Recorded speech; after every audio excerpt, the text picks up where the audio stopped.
오늘 주일을 맞이해서 예배 자리에 나오신 여러분들을 주님의 이름으로 환영합니다. 축복합니다. 사랑합니다.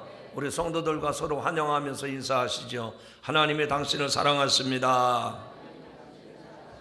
아멘. 예배 전에 이 교회 앞에 많았는데 정조대왕 능행차가 있다고 해서 걱정이 됐습니다. 또 거리에 이렇게 미리 광고 되기는 9시 45분부터 10시 40분까지라 해서 큰일 났다. 우리 예배드리러 온 교인들이 그 행차로 인해서 예배 시간에 못 오면 어떡할까.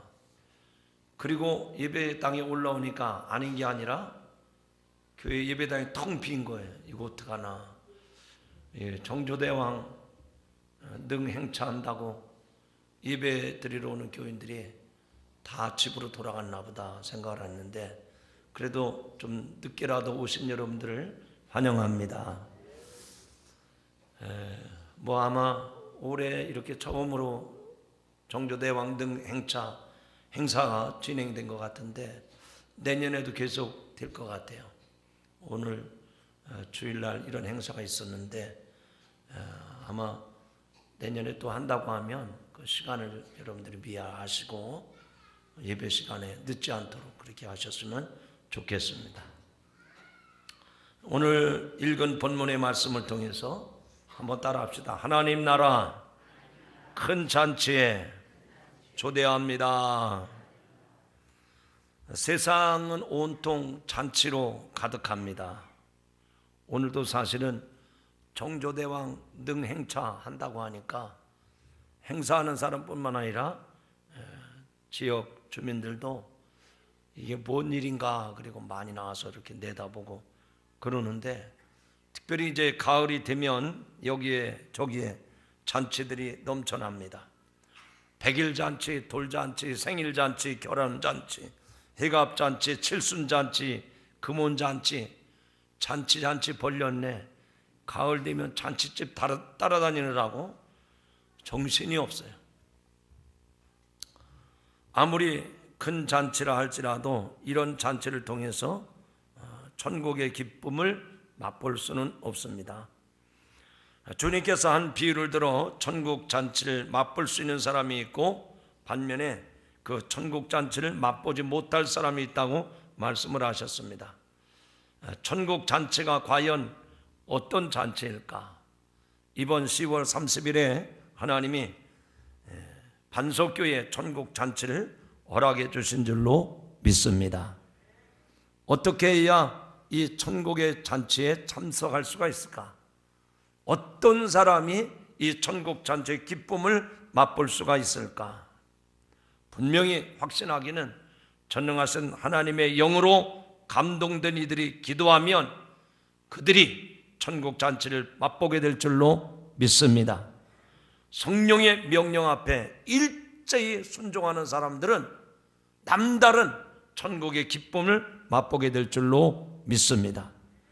이 시대에 교회가 안 모인다고 하는데 그런 것들을 일축시킬 수 있는, 그래서 부흥을 열망하는 그 사람들을 통해서 부흥의 불꽃이 다시 타오르게 될 줄로 믿습니다. 오늘 우리 반석교회 성도들은 모두가 하나님 잔치자리에 사람을 초대해서 모셔오는 하나님의 명령을 받은 종들인 줄로 믿으시기 바랍니다. 그래서 이 명령을 받들어 그대로 순종하는 사람들에게는 하나님이 종들에게 주시는, 주인이 우리에게 맡겨주신 일을 감당할 때 종들이 누리는 그 기쁨이 있고 그 축복이 있는 줄로 믿습니다.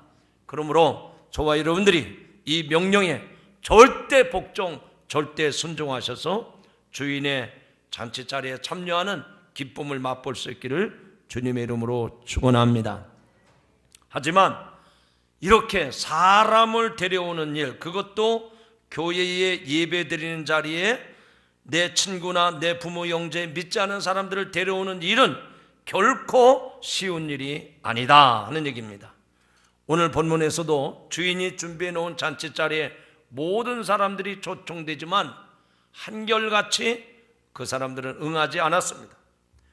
교회가 아무리 좋은 것을 준비하고 또 다 완벽하게 갖췄다 하더라도 초대해야 할 사람들을 데려오려 한다 하더라도 이 성경 이야기 속에 나오는 불응하는 사람들과 별반 다를 바가 없다는 얘기입니다. 왜 이렇게 사람들은 이 천국 잔치에 초대 응하지 않을 것일까? 원래 전도라고 하는 것은 본래부터 그런 것입니다. 이 모양 저 모양의 핑계가 있고 애쓰고 노력한 만큼 응하지 않고 따라오지 않습니다. 오늘 초청을 외면한 사람들의 모습을 눈여겨보시기 바랍니다.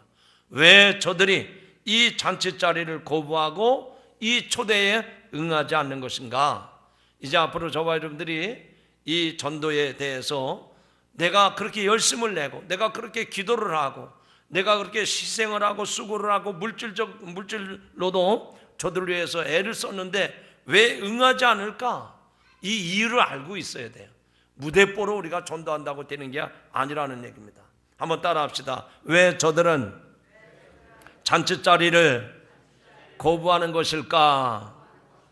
우리가 그렇게 열망을 가지고 열정을 가지고 우리의 물질을 투자하고 우리의 시간과 우리의 땀과 눈물을 다 들여서 수고하는데 왜 세상 사람들은 이 잔치 자리를 거부하는 것인가? 그 이유를 우리가 알고 있어야 된다 그 얘기입니다. 옆에 사람한테 당부하시다. 그 이유를 알고 계셔야 합니다.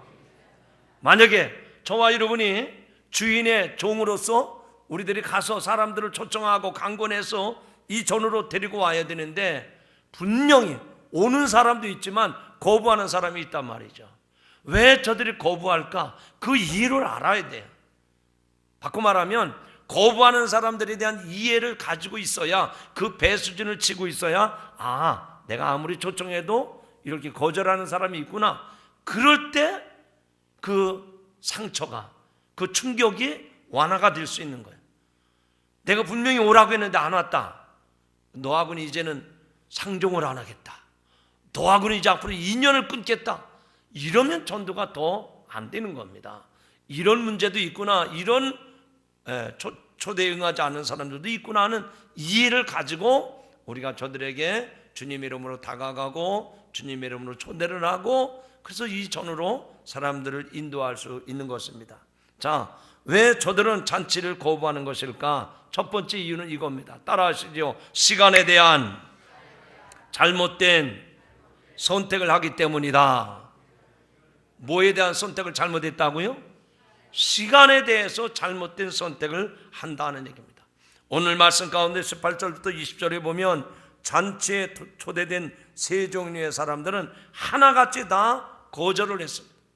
그 초대에 응하지 않았단 말이죠. 사양을 했습니다. 그 사양하는 핑계들은 일상생활을 살아가는데 꼭 필요한 일들이에요. 밭을 산 사람은 그 밭을 샀기 때문에 요즘 말로 하면 부동산을 관리하는 일 아니겠습니까? 또 소 5개를 산 사람은 이 소를 가지고 해야 될 사업들이 있었을 것입니다. 그래서 그 일을 해야 되기 때문에 시간을 낼 수가 없다고 하는 얘기. 세 번째 응하지 않은 사람은 뭐라고 핑계를 댔습니까? 자기는 장가를 들었는데 이 장가든 신랑은 신방을 차리고 신부를 기쁘게 하는 것이 결혼한 사람의 특권이기 때문에 그 초대받은 자리에 갈 수가 없다는 것입니다. 자, 이들의 갈 수 없다고 하는 이유에 대해서 우리가 다 수용을 합니다. 다 이해를 할 수가 있습니다. 여기에 초청을 거절한 사람들은 일상을 사는 데 있어서 부동산을 관리하고 일터에서 일을 열심히 하고 이제 새 가정을 꾸려서 가정을 꾸려나가는 그 시간이 자기에는 어떤 것보다도 최고로 중요하다고 하는 얘기입니다. 여러분, 저와 여러분도 이 범주에서 벗어날 수가 없어요. 우리도 다 이와 같은 사람들입니다. 우리도 그 일이 주어진다고 하면 거기에 우리도 올인을 해야 돼요. 우리가 시간을 투자해야 됩니다. 그 시간을 할애할 수가 없다는 얘기입니다. 그러나 더 좋은 삶을 맛보고 그 더 좋은 삶을 누릴 수 있는 올바른 시간을 선택하지 못한 게 문제가 된다는 얘기입니다. 사칠 밭도 중요하고 소를 산 것도 중요하고 이제 장가를 들어서 신부를 맞이한 일도 중요합니다. 그러나 그 일들이 우리의 삶에 정말 중요한 일이지만 그 일이 잠깐 멈춰진다고 해서 일상이 거꾸로 가거나 잘못되어 가는 것은 아닙니다. 어떤 의미에서 보면 오늘 이 주인이 잔치에 초대한 그 시간이 내 인생에 있어서 더 나은 시간이 될 수 있고 더 의미 있는 시간이 될 수 있는 것을 알지 못하는 데에서 그들은 이 초대에 거절을 하고 있는 것입니다. 여러분, 일이라고 하는 것은 무엇입니까? 백날을 하고 천날을 해도 이 일을 다 할 수가 없습니다. 일생의 일을 앞세우고 사는 사람은 결국 즐거움과 기쁨으로 가득 찬 잔치에 한 번도 와보지 못하고 그 일에 치우쳐서 일생을 마치는 경우도 비일비재합니다. 그것이 시간의 선택을 올바로 한 것 같지만 불행한 삶의 결과가 되고 마는 것입니다. 일상의 일의 노예가 되지 않고 잠깐 잔치자리에 다녀와도 밭과 소와 신부들은 돌볼 수 있는 것입니다. 아무리 바쁘고 아무리 일이 많아도 잠깐 멈추고 잔치자리에 비교할 수 있는 이 교회의 예배에 나와서 하나님을 예배한다고 하면 얼마든지 한 주간 더 효율적으로 일할 수가 있는 법입니다. 그렇다면 하던 일이라도 잔치에 나갈 일이 있다면 멈출 필요가 있다는 얘기입니다.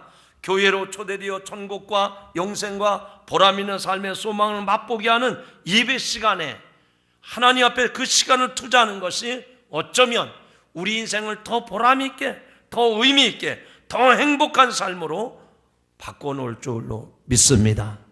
어차피 다녀와서 일상의 일을 하는 것이 올바른 시간에 선택이 될 수 있다 하는 얘기입니다. 그러므로 잔치자리를 거부하는 것은 시간에 대한 잘못된 선택입니다. 여러분들이 지금 만나고 있는 전도 대상자 베스트들을 한번 만나보십시오. 분명히 여러분이 이제 초대를 할 때 나는 시간이 없습니다, 나는 바쁩니다, 나는 할 일이 많은 사람입니다, 이런 얘기 반드시 나올 거란 말이에요. 시간이 없다는 거예요. 할 일이 있다는 겁니다. 나는 당신이 알지 못하는 중요한 일이 있다는 거예요. 여러분, 아무리 중요한 일이 있다 하더라도 인생이 하나님을 만나는 것보다 더 중요한 일이 어디 있겠어요? 아무리 일이 많다 하더라도 하나님을 만나는 일보다 더 급하고 더 중요한 일이 어디 있겠느냐 말입니다. 그래서 저들은 이 시간에 대한 중요성을 알지 못하고 그 일이 전부인 양 지금도 밤잠을 이루지 못하면서도 그 일에 시달려 가는 거예요. 사랑하는 성도 여러분, 이번 전도할 때 여러분의 전도 대상자 그 베스트 분들이 여러분에 대해서 그런 얘기가 반드시 나올 겁니다. 그러나 한번 멈춰보세요. 그 일을 하지 말라는 것이 아닙니다. 잠깐 멈췄다가 한번 해보십시오. 그 멈춤의 시간을 줄 수 있는 그런 계기가 되기를 주의 이름으로 축원합니다. 축원합니다. 잔치자리를 거부했던 사람들은 일에 치우쳐서 자기가 중요한 일이 있다고, 그래서 그 시간에 대한 잘못된 선택을 한 사람들입니다. 이번 여러분들이 정말 기도하고 그분들을 만나서 차를 마시면서 식사를 하면서 선물을 주면서 그분들을 한번 얘기해 보세요. 당신이 일 때문에 이렇게 인생을 살아가는데 그 일은 잠깐 멈췄다가 해도 되는 일입니다. 정말 중요한 일이 뭐냐? 내 인생에 있어서 사업보다도 내가 가족 일보다도 더 중요한 일이 뭐냐? 내 인생을 획기적으로 바꿀 수 있는 그 일이 뭐냐? 그래서 도전을 하고 질문을 하고 그분들한테 정말로 하나님을 만난 것이 얼마나 귀하고 복된 일인가를 도전할 수 있는 그런 계기가 되기를 주님의 이름으로 축원합니다. 두 번째로는 저들이 여러분들의 그 초대를 거절할 겁니다. 그러면 그들이 왜 그런가를 알아야 돼요. 왜 저들이 이렇게 좋은 일, 이렇게 귀한 일, 이렇게 삶의 가장 우선순위가 되는 이 일을 왜 거절할까? 두 번째 이유인데요, 따라합시다. 잔치 내용에 대해서 알지 못하기 때문이다. 바꿔 말하면 지금 교회에서 여러분의 전도 대상자들을 초청하는 그 잔치 내용에 대한 무지 때문이라 하는 얘기입니다. 주인의 잔치는 보통으로 생각한 잔치가 아니었습니다. 여기 15절부터 17절에 보니까 하나님 나라의 떡을 먹는 자가 복되도다 라고 말씀을 했습니다. 따라하시죠. 하나님 나라의 떡을 먹는 자가 복되도다. 아멘. 여러분, 이 말씀은요 어떤 의미가 있는 거 아니? 이 이야기를 안 사람은 누가 있는 거 아니? 예수님을 따라다니면서 예수님 과연 어떻게 하나, 예수님 하나님 나라를 이 땅 위에 전파하시고 또 많은 유대인들에게 천국에 대한 얘기를 하는데, 그래서 예수님에 대해서 경계심을 가지고 예수님에 대해서 거리감을 가지고 따라왔던 유대인 중에 한 사람이에요. 바리새인 중에 한 사람이었습니다. 그러니까 예수님에 대해서 호감을 가진 사람이 아니었단 말이죠. 저 나사렛 갈릴리 청년이 저 기사와 이적을 베풀고 많은 사람들에게 천국 복음을 전하는데, 좀 아직까지도 뭐 들어보지 못한 소리도 하고 또 병든 자도 안 고치고 이런 일들을 하는데 어떻게 하나. 그리고 이 바리새인이 예수님을 따라다니면서 어느 식사하는 자리에 들어갔다가 가만히 보니까 그때서 깨달아진 거예요. 아, 예수님이 지금 헛된 말 하는 게 아니로구나. 따라하시죠. 하나님 나라에 떡을 먹는 자가 복되도다. 내가 지금 예수님과 함께 같이 다니면서 잔치집도 가보고 일반 식사하는 자리도 갔었는데, 그 예수님의 말씀을 들어보니까 지금 이 세상의 식사 자리가 아니고 저 예수가 말하고 있는 그 하늘나라, 그 하나님 나라, 그 천국의 떡을 먹는 자는 복되도다. 할렐루야. 요즘 말로 바꿔 하겠습니다. 교회를 안 다니는 사람이에요. 오히려 교회 얘기만 하면 혈기를 부리고 그저 비아냥거리고 또 뭐 냉담한 반응을 보였던 사람인데, 여러분이 교회 다니고 여러분의 삶의 어떤 변화된 모습, 여러분의 언어 생활의 변화된 모습, 여러분의 선하고 아름다운 그 모습을 보니까, 야, 교회에 그래도 그나마 교회라도 가야 인생이 바른 인생을 사는 것 같다, 이렇게 말한 거하고 똑같은 거예요. 이해가 되신 분은 크게 아멘 하시죠. 예수님이 지금 유대 광야를 다니시면서 또 예루살렘에 올라가셔서 많은 사람들이 말씀을 가르치고 기사와 이적을 행하시는데, 예수님에 대해서 경계심을 가지고 있던 바리새인 중에 한 사람이 믿음이 들어간 거예요. 신앙이 들어온 거예요. 그래서 그 사람이 한마디 내뱉은 소리입니다. 하나님 나라에서 떡을 먹는 자가 복되도다.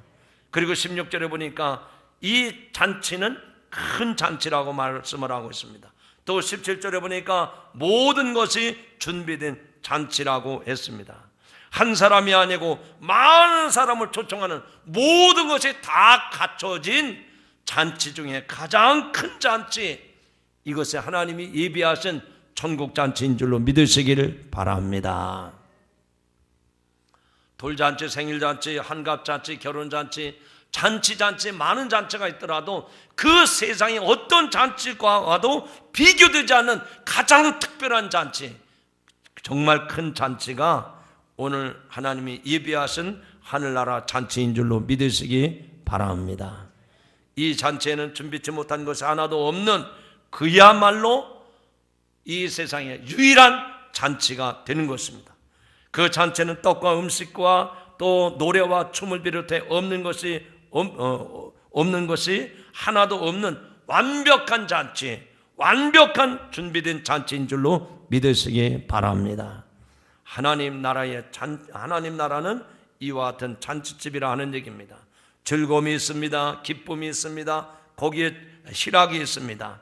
하나님의 집에서 베풀어지는 이 잔치, 하나님께서 오늘도 이 자리에 그 잔치를 예배해 놓으신 줄로 믿으시기 바랍니다. 하나님의 집에서 오늘도 하나님이 이 잔치를 예배해 놓으시고 여기에서 하나님 앞에 예배하면서 하나님을 찬양하면서 하나님이 주신 이 떡, 하나님이 주신 이 말씀, 이것이 우리에게 신령한 떡이 되고 신령한 음료가 되는 줄로 믿으시기 바랍니다. 신령한 포도주와 새술이 준비되어 있는 완벽한 잔치가 오늘 이 자리인 줄로 믿으시기 바랍니다. 우리는 예수 믿는 기존 성도들은 이 잔치를 매일같이 또 매주마다 이 잔치를 경험하고 있습니다. 이 성도들만이 이 잔치에 와봤기 때문에 그 잔치가 어떤 잔치인 것을 아는 것입니다. 세상에 결혼식이 있고 세상에 또 혼인식이 회갑 잔치가 있고 세상에 무슨 잔치가 주일날 다 벌어진다 하더라도 하나님의 전에 나가서 예배하면서 드려지는 이 잔치야말로 세상 것들과 비교할 수 없는 귀한 잔치이기 때문에 그 잔치를 마다하고 오늘도 저와 여러분이 이 자리에 나와서 하나님께 영광 돌리게 되는 줄로 믿습니다. 우리들도 바쁜 일이 있습니다. 해야 될 일이 있습니다. 시간이 없습니다. 그러나 하는 일을 멈추고 주일날 교회에 달려오는 것은 이 잔치의 내용을 알기 때문에 이 잔치를 맛보고 싶어서 이 자리에 나오신 줄로 믿으시기 바랍니다. 그렇게 믿으시는 분은 크게 아멘 하시죠. 그렇게 믿어주시는 분 더 크게 아멘 하시죠. 여러분, 세상에 결혼잔치, 생일잔치, 돌잔치, 외갑잔치 다 가도 그것은 그날 저녁으로 끝나고 마는 거예요. 하루 저녁 해가 지면 그 잔치는 그날로 끝나고 마는 겁니다. 그러나 하나님의 준비해 놓으신 이 천국 잔치에는 우리로 하여금 영생하도록 영원한 기쁨을 주는 줄로 믿으시기 바랍니다. 이 잔치에 나온 사람들은 새 힘을 얻습니다. 이 잔치에 나온 사람들은 축복을 받습니다. 이 잔치에 나온 사람들은 삶의 활력과 행복함을 얻게 되는 줄로 믿습니다. 진짜로 인생을 사는 맛과 멋을 우리는 주일 예배를 통해서 경험하게 되는 것입니다. 물고기가 물을 먹고 살듯이 우리 영혼은 이 예배 잔치를 통해서 춤을 추면서 하늘의 신령한 기쁨을 맛보게 되는 줄로 믿습니다. 그러나 안타까운 것은 이 잔치의 내용을 모르기 때문에 믿지 않는 사람들은 세상에 살면서 밭을 갈고 또 경제활동을 하는 소를 사는 것이 기쁨의 전부인 줄 안다는 얘기입니다. 이것은 일만 하는 사람들, 시간에 쫓겨 살고 일에 쫓겨 사는 사람들의 불행한 모습인 것입니다. 이번 기회를 통해서 이제 이 예배잔치에 참여한 여러분들이 천국의 기쁨과 그 행복을 맛보았다면 여러분들이 누리는 그 행복과 기쁨을 믿지 않는 부모, 형제, 친구, 이웃들에게 잘 전할 수 있기를 주님의 이름으로 축원합니다. 그래서 예수 믿는 것이 이런 행복이 있구나, 예수 믿으니까 이런 참된 만족과 평안함이 있구나. 그래서 여러분들이 그 누리는 그 평안함과 기쁨을 저 세상 사람들에게도 전할 수 있는 전도자들이 되시기를 주님의 이름으로 축원합니다. 또 한 가지가 있습니다. 여러분들이 그렇게 물질을 희생하면서 여러분들 시간을 쪼개가면서 그들을 만나서 차도 마시고 음식도 먹고 또 선물까지 준비해주고 그래서 이날 우리 교회에서 천국 잔치 하니까 오십시오 그렇게 권면하는데도 오지 않는단 말이죠. 그 초대에 응하지 않는단 말입니다. 거부하는 사람들이 있단 말이죠. 그러면 왜 저들이 거부할까? 세 번째 이유입니다. 따라합시다. 사람을 무시하는 교만 때문이다. 여기 14장 17절에 보니까 잔치가 준비되었을 때 초청받은 사람들은 이미 청함을 약속했던 사람들. 이게 무슨 얘기인 거 아니요? 이제 이 고대 시대에는 초대를 하면 내가 당신 초대에 응하겠습니다. 그래서 약속을 합니다. 그러면 미리 그 초대한 사람들에게 초대를 했다가 만약에 행사 당일날, 요즘 말로 하면 회갑잔치라고 생각해 보시죠. 결혼잔치라고 해 보십시오. 그러면 한 달 전에, 두 달 전에 우리 집에 이런 결혼식이 있으니 꼭 와주십시오. 또 우리 집에 이렇게 회갑잔치 있으니까 이렇게 초대를 하겠습니다. 그러면 승낙을 해요. 그래서 승낙한 사람들이 이제 파악이 될 거 아닙니까? 요즘에도요, 제가 이렇게 어디 모임에 오라고 그 메시지를 많이 받습니다. 근데 메시지 뒤에다가 추신해가지고 오실 분은 답을 주세요. 그렇게 얘기합니다. 여러분, 왜 옆 사람한테 물어볼까요? 왜 답을 달라고 할까요? 물어보세요. 지금 빨리 물어보세요. 왜 오실지 안 오실지 답을 달라고 하는 거 왜 그럴까요? 분장님 뭐라고요?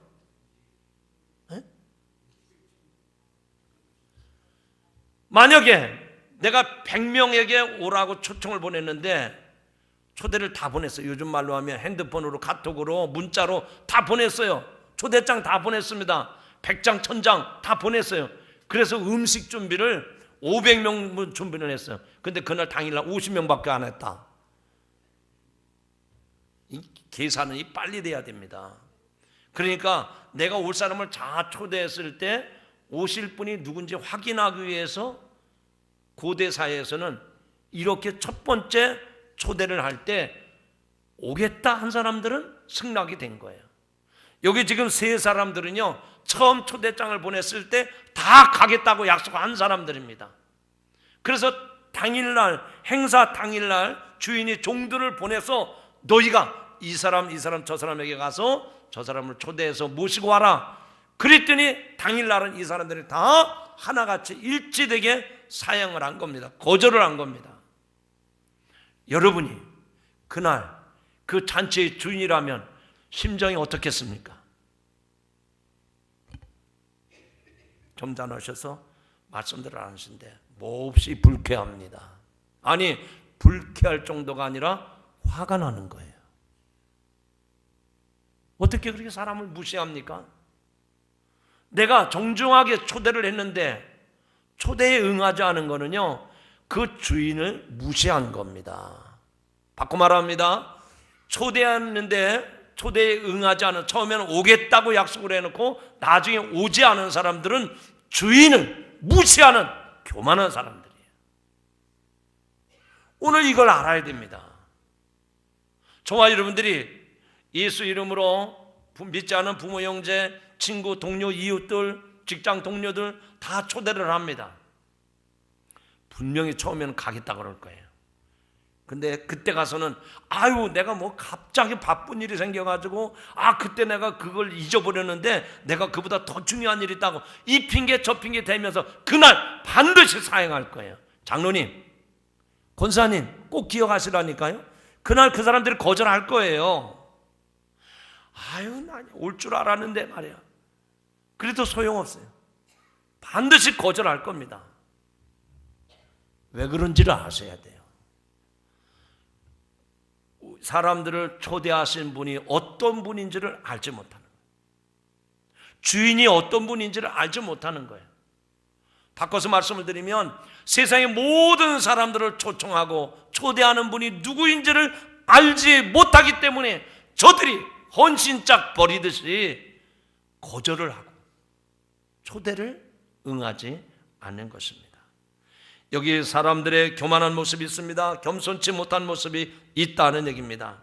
여기 누가복음 14장 21절에 보면 잔치를 배설한 집주인은 이 불응하는 사람들에게 화를 냅니다. 그래서 초청한 자를 버려두고, 약속한 사람들을 다 버려두고 시내와 거리와 골목으로 가서 가난한 자, 몸이 불편한 자, 소경들, 심지어는 다리 저는 자들을 데려오라고 명령을 내립니다. 오늘 하나님에게 초대받으면서도 나오지 못하는 것은 영적인 교만이에요.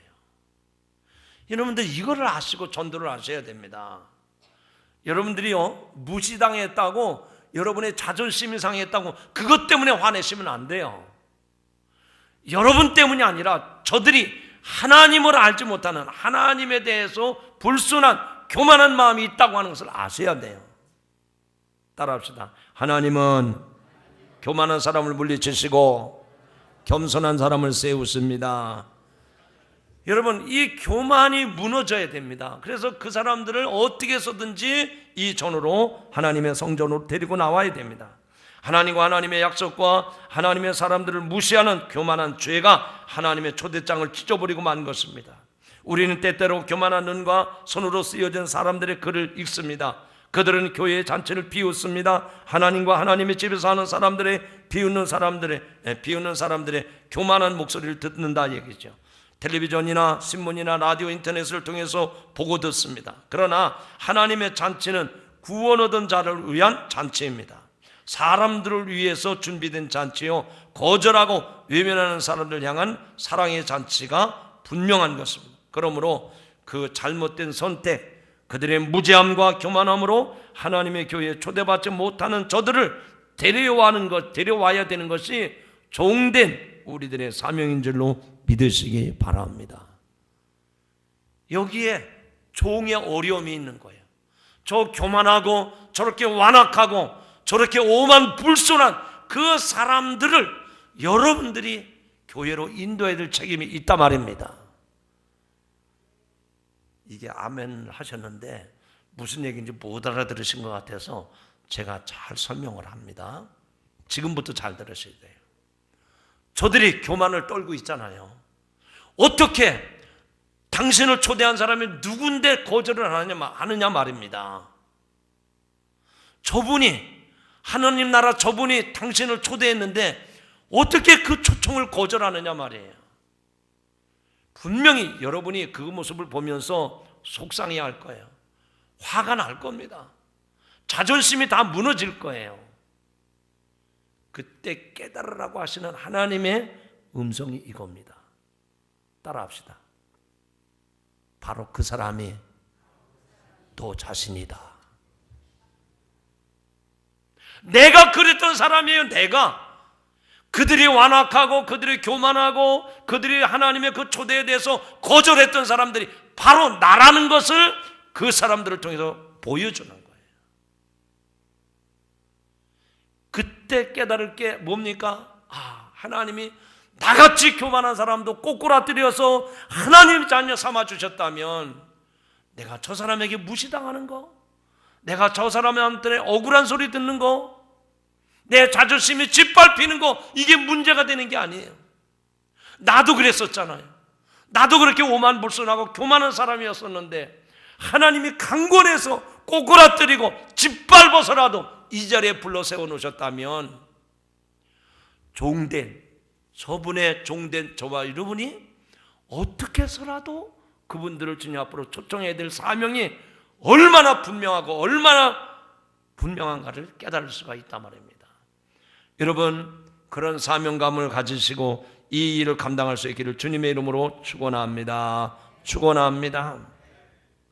우리는 그런 결단이 없이는, 그런 수고와 그런 각오가 없이는 하나님을 대적하고 하나님 앞에 이 핑계 저 핑계 들이대는 그 사람들을 주님 앞으로 인도할 수가 없어요. 그래, 너 하는 꼴을 보니까 내 꼴을 보는구나. 너 하는 모습을 보니까 과거 내가 어떻게 하나님을 대적했는가를 볼 수 있구나. 속죄하는 마음을 가지고 하나님 앞에 회개하는 마음을 가지고 끝까지 포기하지 말고 그 일을 감당할 수 있기를 주님의 이름으로 축원합니다. 그래서 오늘 이 말씀을 드리면서 그렇다면 어떻게 해야 될까? 분명히 여러분의 전도 대상자, 여러분이 믿지 않는 부모, 형제, 친구, 이웃, 동료들이 여러분이 교회로 저들을 초대할 때 그런 반대 현상이, 그런 거절하는 현상이, 초대에 불응하는 현상이 있다고 했는데 그러면 포기하고 말 것인가? 아니라는 거죠. 그럼에도 불구하고 해야 되는데 어떻게 해야 될까? 첫째로 따라합시다. 열정을 갖자. 뭐를 갖자고요? 열정을 가지셔야 됩니다. 열정을. 여러분이 지금 예수 믿고 신앙생활하면서 다른 사람들을 교회로 인도하기 위해서 얼마나 열정을 품었습니까? 얼마나 열심을 품었습니까? 열정이 없으면 안 되는 거예요. 여기 잔치집에 주인은 종들을 보냈습니다. 그러나 한 번 거절을 당하자 다시 21절에 그 종들을 보냈습니다. 빨리 시내의 거리와 골목으로 나가서 데려오라. 주인의 종들은 이 말씀대로 모든 일을 그대로 행합니다. 그런데도요, 자리가 채워지지 않았어요. 자, 여기서 우리가 주목해야 될 게 있습니다. 주인의 마음을 볼 수가 있어야 돼요. 자, 처음에 초청해서 오기로 약속한 사람들이 다 당일날 거절했잖아요. 마음이 상했습니다. 그러면 세상 사람 같으면 잔치 다 때려치우고 말 거예요. 속이 상해서. 아니, 나를 어떻게 알고 사람들이 거절한 거야? 그런데 이 주인은 포기하지 않습니다. 다시 종들에게 거리와 시내로 나가서 골목으로 나가서 다른 사람들을 데려오라고 했습니다. 그런데도 자리가 안 채워지는 거예요. 얼마나 답답했겠습니까? 얼마나 낙심이 됐겠습니까? 그때 주인은 또다시 명령을 내립니다. 얘들아, 이제는 길과 산을가로 나가서 사람을 강권하여 데려다가 내 집을 채우라. 따라합시다. 사람을 강권하여 데려다가 내 집을 채우라. 여러분, 종들도 그 주인의 명령에 따라서 열정을 가지고 하는 것도 중요하지만 이 주인의 열정을 봐야 된다, 그 얘기입니다. 그래, 초청에 거절했는데 그럼 그만두지 뭐. 아닙니다. 거리로 골목으로 나가서 사람을 데려다가 채우라는 거예요. 그런데도 부족했잖아요. 비워졌잖아요. 마지막에는 아주 강한 어조로 말합니다. 사람들을 강권하여 데려다가. 여러분에게 이런 열정이 있기를 주님의 이름으로 축원합니다. 이런 열심이 있기를 주님의 이름으로 축원합니다. 강권해야 돼요. 강권해야 돼요. 강권해야 돼요. 오늘 전도의 승패는 바로 이 부분입니다. 주인의 마음을 가지고, 주인의 그 열정을 가지고 저와 여러분에게 강권하는 열심이 있어야 돼요. 그래서 이렇게 하기 위해서 쉽게 전략을 세웠잖아요. 첫 번째 만남은 만나서 가볍게 차를 마시고 커피를 마시고 처음 만남을 가지십시오. 처음부터 가가지고 초대장 주고 오세요. 안 합니다. 미리 부드럽게 일이 잘 진행되도록 그 뻑뻑한 기계가 녹슬면 안 돌아가듯이 전도 대상자들에게 그들의 마음이 열리도록 그 관계 맺기를 잘 하라는 겁니다. 그래서 첫 번째 미팅, 관계 맺기를 해야 되는 거예요. 분명히 이 시간에 이 말씀을 들으면서 찔리는 사람이 있을 거예요. 아, 못했는데, 바빠서 못했는데. 이번 주 하세요. 이번 주 중에 꼭 하세요. 그 열정이 있어야 됩니다. 그 열정이 그 일을 성사시킬 줄로 믿습니다. 잔치집을 채우기 위해 집주인과 그 종들은 포기하지 않습니다. 뜨거운 마음으로 집을 채우려는 열정이 있었습니다. 오늘 우리 교회, 우리 성도들에게도 이 열정이 있어야 될 줄로 믿습니다. 힘들고 외면하면 더 거절하는 자들이 우리의 전도 대상일지라도 데려다가 내 집을 채운다는 열정이 불타올라야 됩니다. 열정은 사람의 가슴에 타오르는 불입니다. 무슨 일이든 불이 붙은 사람이 그 일을 저지르고 마는 겁니다. 예술가이든 소설가이든 영화 감독이든 간에 불이 붙은 자가 특별한 작품을 만들어내는 법 아닙니까? 사람을 데려오기 위한 열정이 불이 붙어야 된다는 얘기입니다. 여러분은 지금 하는 일에 불이 불타오르고 있습니까? 없으면 불을 구하시기 바랍니다. 우리에게 성령의 불을 주시는 분은 여호와 하나님이신 줄로 믿습니다. 그 열정을 가지세요. 열정을. 두 번째는 따라하시죠. 계속성을 가지고, 크게 하시죠. 계속성을 가지고 시도하자. 초청의 대상이 바뀌어지더라도 초청받은 사람이 시내와 거리와 골목과 길과 산울가로 확대되더라도 데려오는 시도는, 사람을 데려오는 시도는 멈춰서는 안 된다는 얘기입니다. 사람이 누구냐도 문제되지 않습니다. 어디에 사느냐, 먼 곳이냐, 가까운 곳에 사느냐, 그게 문제되지 않습니다. 내 집을 채우라는 명령에 충실하여 계속성을 가지고 시도하는 일이 중요합니다. 옛말에 10번 찍어서 안 넘어가는 나무가 없다고 했지 않습니까? 권사님들, 집사님들, 장로님들 한번 생각해 보세요. 내가 이 교회를 위해서 얼마만큼 열정을 품었는가? 자리가 비었다고 기도하는 거 중단하세요. 여러분의 열정이 녹아든 다음에 그 기도를 하세요. 그런 열정을 가지고 일하지 않고서 성전을 채워주세요. 그건 하나님을 만홀히 여기는 태도입니다. 내가 열심을 내지 아니하고 하나님 보고 그 책임을 전가한 거하고 똑같은 거예요. 하나님, 내 마음속에 열정을 주시고 한 번 안 되면 두 번, 두 번 안 되면 세 번, 그래서 7전 8기와 같이 아니면 10번이라도 찍어서 그래서 강권하는 그 열정을 가질 때 그 믿음을 보시고 그 열정을 보시고 그 수고를 보시고 하나님이 채워주시는 줄로 믿으시기 바랍니다. 안 될 것 같아도 빗방울에 바위가 뚫린다고 하지 않습니까? 전도는 한두 번 시도로 끝나는 것이 아닙니다. 끈질기게 문을 두드리고 꾸준하게 계속해서 시도를 해야 됩니다.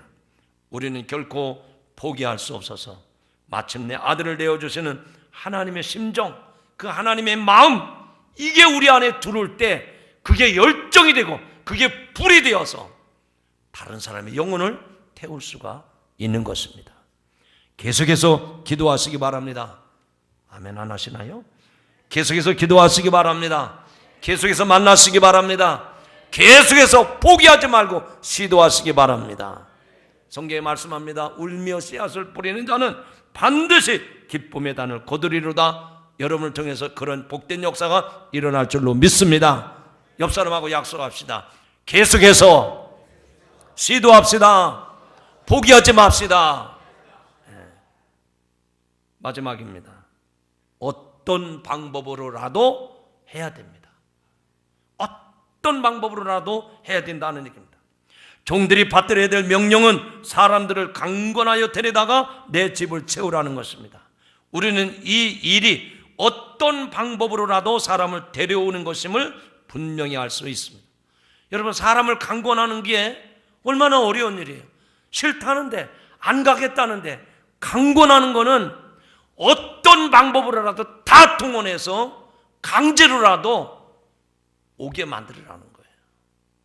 제가 늘 강조해서 말씀드렸지만 따라합시다. 좋은 말 할 때 말을 들어야 됩니다. 좋은 말 할 때 들어야 돼요. 좋은 말 할 때 안 들으면 하나님이 발목을 부러뜨려서라도 오게 만드십니다. 인간의 교만과 혈기와 이런 것 때문에 나는 죽어도 하나님 교회 안 가겠다, 나는 교회 안 다니다, 그런 사람은요 죽음 직전이라도 하나님 오게 하세요.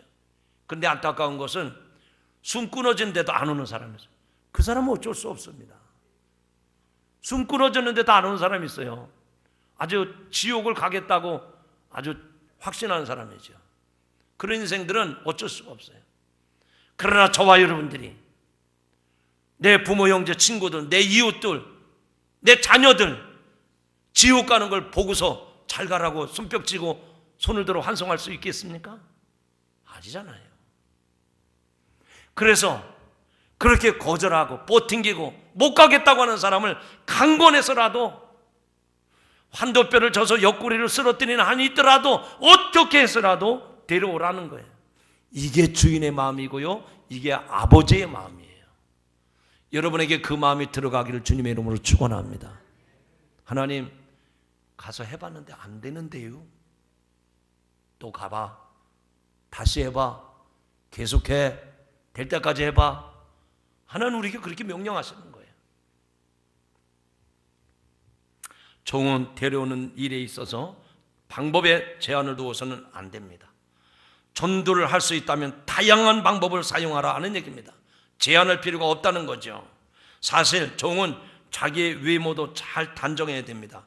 모습놈이 일꾼이 아무렇게나 아닙니다. 전도는요 외모도 단정해야 됩니다. 하나님은 우리의 중심을 보시지만 세상 사람들은 외모를 봅니다. 신앙생활은 삶의 중심을 보여드리는 생활이지만 전도는 외모를 보여줘야 돼요. 외모. 만약 여러분이 초대장을 들고 갔는데 잠바 차림으로 갔다, 그러면 그 사람들이 어떻게 생각할까요? 야, 나도 예수 믿으면 너처럼 잠바 입는 인생 될 것 같아서 안 가겠다. 그래서 전도는요 외모가 중요해. 정말 부득이한 경우가 아니고서는 여러분이 다 갖춰야 됩니다. 예의를 갖춰야 돼. 만약에 혼인집에 갔는데 잠바 차림으로 입고 온 사람은 어떻게 될까요? 그 잔치 안에 못 들어갑니다. 어제도 제가 목사님 댁에 결혼식에서 갔더니 거기에 잠바 차림으로 온 사람이 한 사람도 없어요. 다 정장을 하고 격식을 갖추고 다 왔어요. 여러분, 저와 여러분이 정말 단정한 옷을 입고 정말 단정한 외모로 업신여김 당하지 말고 정말 정성껏 주님의 사명을 가지고 전도 대상자들을 만날 수 있기를 주님의 이름으로 부탁합니다. 외모뿐만이 아닙니다. 데려올 수 있는 방법이 있다면 다 동원을 해야 돼요. 만약에 여러분이 전도 대상자가 갑자기 내가 김치를 담가야 되는데 김치 걱정하지 마세요. 제가 김치 담아드리겠습니다. 내가 교회는 가고 싶은데 허리가 쑤시고 어깨가 걸려서 그거 걱정하지 마세요. 제가 주물러 드리면 감쪽같이 납니다. 안마도 해드려야 됩니다. 시장에서 야채를 파는 분이 나 교인들은 깍쟁이 같아가지고 내가 이 채소를 파는데 교인들은 그냥 채소를 뒤집고 밟고 다 그래가지고 뭉개뜨려 놔서 그 꼴 보기 싫어서 교회 안 간다. 그러면 그날 썩은 야채는 여러분이 다 걷어가세요. 다 사가세요. 다 팔아주라 그 얘기입니다. 과일 사는데도 다 뒤집고 골라가지고 큰 거 아주 예쁘게 생긴 거, 그런 거는요 믿지 않은 깍쟁이들이 하는 거예요. 예수 믿는 사람들은 일부러 이게 맛있게 생겼네, 그리고 썩은 사과, 좀 이렇게 멍든 감, 그런 거 골라서 사세요. 그러면 교회 다니는 사람이 천사로구나, 마음이 열리는 거예요.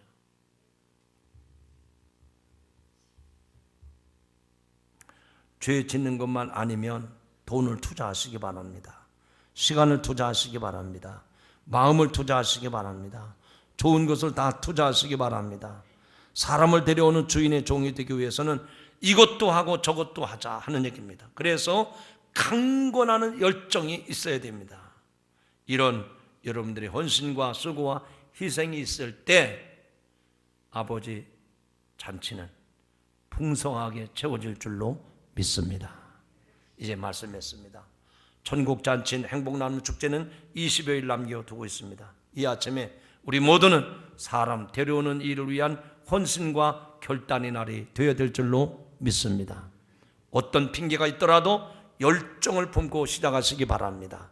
계속해서 시도하시기 바랍니다. 꾸준히 하시기 바랍니다. 한 번 했으면 두 번 하시기 바랍니다. 두 번 하시면 세 번 하시기 바랍니다. 그러면 노하우가 생깁니다. 그리고 10월 30일 총력 전도에서 이 잔을 가득히 채우는 빈자리가 하나도 없는 그런 영광스러운 복된 잔치가 되기를 주님의 이름으로 축원합니다. 크게 따라합시다. 하나님 나라 잔치에 초대합시다.